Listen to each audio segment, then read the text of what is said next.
I would like to share with you part 4 of chapter 13, an argument against the wages system that was at one point proposed by a group that at one point called themselves collectivists. I'm not sure what they're up to today.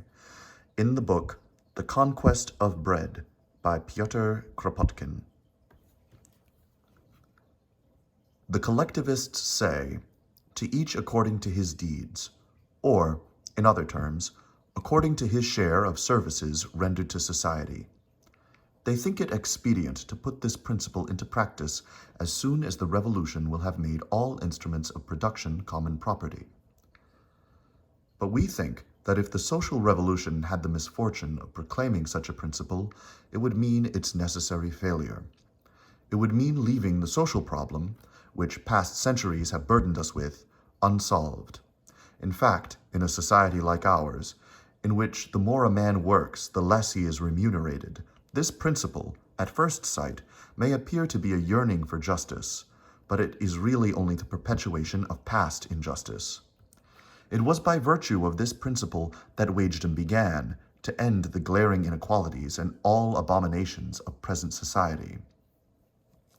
Because, from the moment work done was appraised in currency or in any other form of wage, the day it was agreed upon that man would only receive the wage he could secure to himself, the whole history of state-aided capitalist society was as good as written.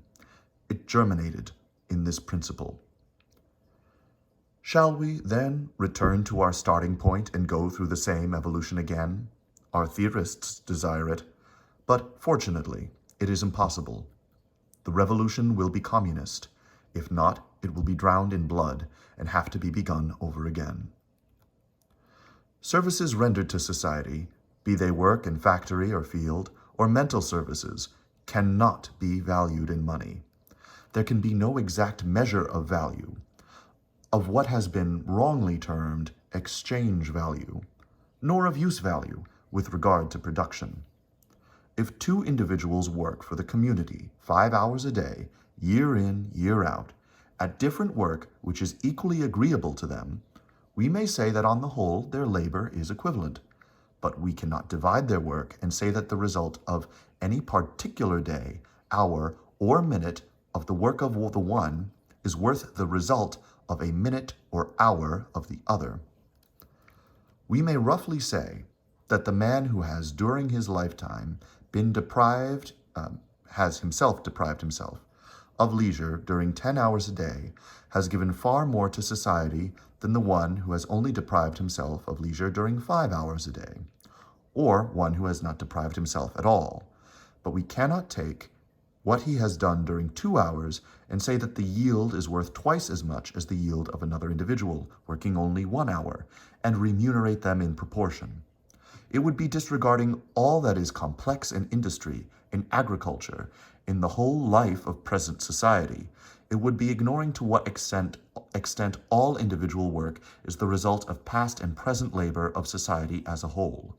It would mean believing ourselves to be living in the Stone Age, whereas we are living in an age of steel. If you enter a coal mine, you will see a man in charge of a huge machine that raises and lowers a cage. In his hand, he holds a lever that stops and reverses the course of the machine. He lowers it, and the cage turns back in the twinkling of an eye. He raises it. He lowers it again with a giddy swiftness. All attention, he follows with his eyes fixed on the wall, and on an indicator that shows him, on a small scale, at which point of the shaft the cage is at each second of its progress. As soon as the indicator has reached a certain level, he suddenly stops the course of the cage, not a yard higher nor lower than the required spot, and no sooner have the colliers unloaded their coal wagons and pushed the empty ones instead, than he reverses the lever and again sends the cage back into space.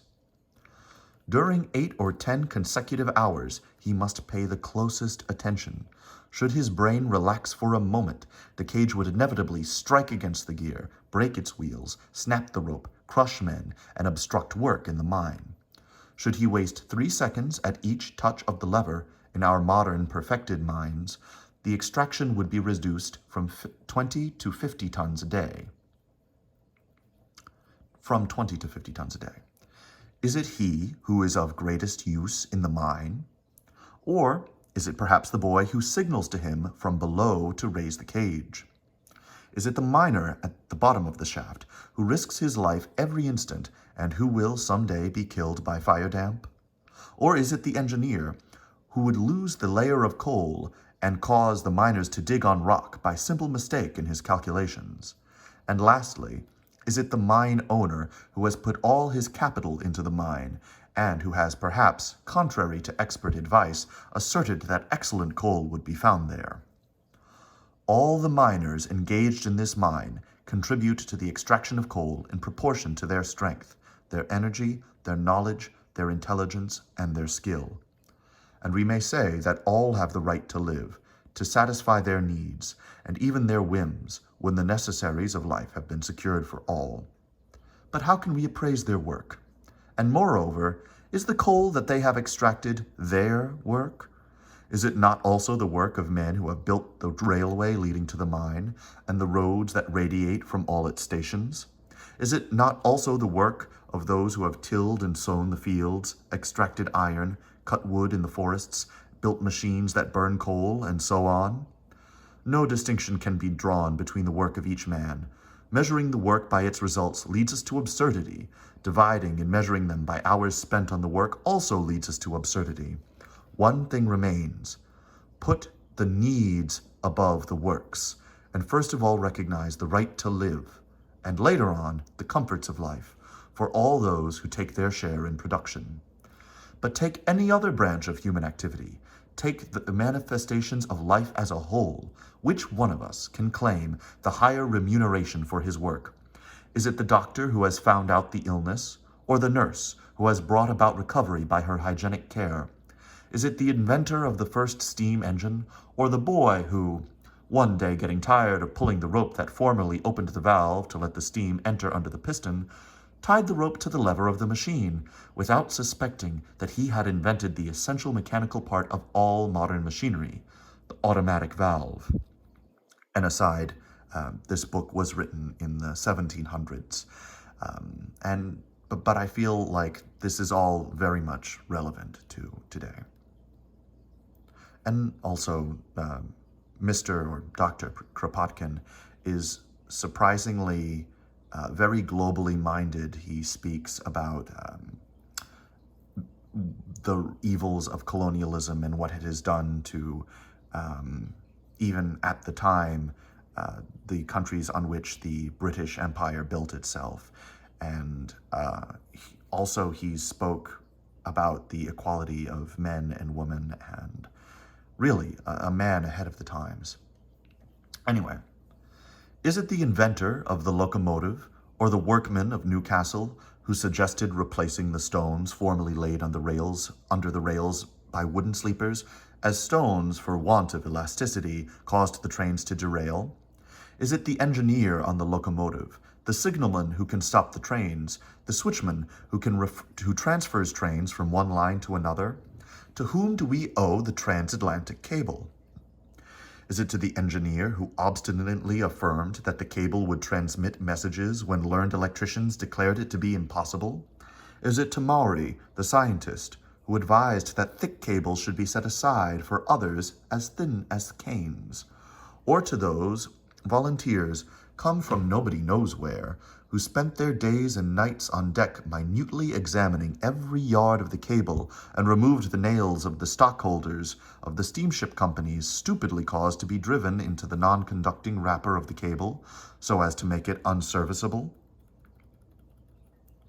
In a wider sphere, the true sphere of life, with its joys, its sufferings, its accidents, cannot each one of us recall someone who has rendered to him so great a service that we should be indignant if its equivalent in coin were mentioned?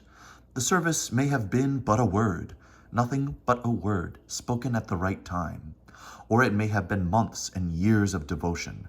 And are we going to appraise these incalculable services in labor notes? The works of each.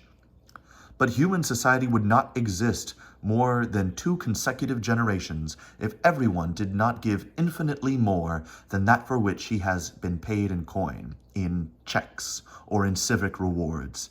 The race would soon become extinct if mothers did not sacrifice their lives to take care of their children, if men did not give all the time without demanding an equivalent, if men did not give just to those from whom they expected no reward. If middle-class society is decaying, if we have got into a blind alley from which we cannot emerge without attacking past institutions with torch and hatchet, it is precisely because we have calculated too much. It is because we have let ourselves be influenced into giving only to receive. It is because we have aimed at turning society into commercial company based on debit and credit. Collectivists know this. They vaguely understand that a society could not exist if it carried out the principle of each according to his deeds. They have a notion that necessaries, we do not speak of whims. The needs of the individual do not always correspond to his works. Thus, De Pape tells us, the principle, the eminently individualist principle, would, however, be tempered by social intervention for the education of children and young persons, including maintenance and lodging, and by the social organization for assisting the infirm and the sick, for retreats, for aged workers, etc. They understand that a man of 40, father of 3 children, has other needs than a young man of 20. They know that the woman who suckles her infant and spends sleepless nights at its bedside, cannot do as much work as the man who has slept peacefully. They seem to take in that men and women, worn out maybe by dint of overwork for society, may be incapable of doing as much work as those who have spent their time leisurely and pocketed their labor notes in the privileged career of state functionaries. And one might argue that some of the things that I just read were fairly sexist, appropriately to the 1700s, but I think that he's speaking to the material truth of the time, and if anything, he's pointing out first wave and, to an extent, second wave feminism's major critique of the way that society has pushed patriarchy to liberate the woman and also men. We must recognize that they are doing invaluable services, and thankfully it's not the 1700s anymore, and material realities are different, and so there's no reason why people should be chained to these social roles. All right. They are eager to temper their principle. They say, society will not fail to maintain and bring up its children, to help both aged and infirm. Without doubt, needs will be the measure of the cost that society will burden itself with, to temper the principle of deeds. Charity, charity, always Christian charity, organized by the state this time. They believe in improving asylums for foundlings, in effecting old age and sick insurances, so as to temper their principle. But they cannot throw aside the idea of wounding first and healing afterwards. Thus, having denied communism, after having laughed at their ease at the formula to each according to his needs, these great economists discover that they have forgotten something: the needs of the producers, which they now admit. Only it is for state to estimate them, for the state to verify if the needs are not disproportionate to the work. The state will dole out charity, thence to the English poor law, and to the workhouse is but a step. There is but a degree, because even this stepmother of a society against whom we are in revolt has also been compelled to temper her individualist principles. She, too, has had to make concessions in a communist direction and under the same form of charity. She, too, distributes halfpenny dinners to prevent the pillaging of her shops, builds hospitals, often very bad ones, though sometimes splendid ones, to prevent the ravages of contagious diseases, She, too, after having paid the hours of labor, shelters the children of those she has wrecked. She takes their needs into consideration and doles out charity. People don't have faith in communism. It has been destroyed by people who have taken the name falsely, and by its explicit enemies who take every moment to demonize it and ascribe to it evils, which itself capitalists propagate. We are not ready for a full transition, especially since the amount of globalism and interdependency that we have today would not handle a direct transition into communism. So we do need to deal, in my opinion, with this stepmother for a short while. And we need to go into this with the idea that we're not going to get it perfect. We can start by bringing in more from the Norwegian or Nordic system. We can start by going even further by promoting worker co-ops at every step of the way, by making sure that individual communities have systems within themselves, and increase education, which is the reason that I think that direct democracy can work at all, which is something we need to prioritize. And then, less than 10 years, maybe even less than 5, then we can let the state rest in peace. Hypothetically. Poverty, we have said elsewhere, was the primary cause of wealth. It was poverty that created the first capitalist, because before accumulating surplus value, of which we hear so much, men had to be sufficiently destitute to consent to sell their labor, so as not to die of hunger. It was poverty that made capitalists. And if the number of poor rapidly increased during the Middle Ages, it was due to the invasions and wars that followed the founding of states, and to increase of riches resulting from exploitation in the East that tore the bonds asunder, which once united agrarian and urban communities, and taught them to proclaim the principle of wages, so dear to exploiters, instead of the solidarity they formerly practiced. And it is this principle that is to spring from a revolution which men dare to call by the name of social revolution, a name so clear to the starved, the oppressed, and sufferers? It can never be. For the day on which old institutions will fall under the proletarian axe, voices will cry out, bread, shelter, ease for all, and those voices will be listened to. The people will say, let us begin by allaying our thirst for life, for happiness, for liberty, that we have never quenched. And when we have tasted this joy, then shall we set to work to demolish the last vestiges of middle-class rule, its morality drawn from account books, its debit and credit philosophy, its mine and yours institutions. In demolishing we shall build, as Proudhon said, and we shall build in the name of communism and anarchy.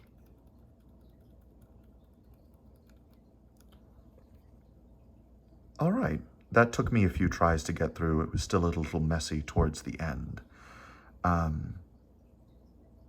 Yeah, I hope y'all enjoyed, and I would like to say that you can get Peter Kropotkin's The Conquest of Bread for free and download it as a PDF so that you don't need to pay for continual internet access in the Anarchist Library, a free internet resource.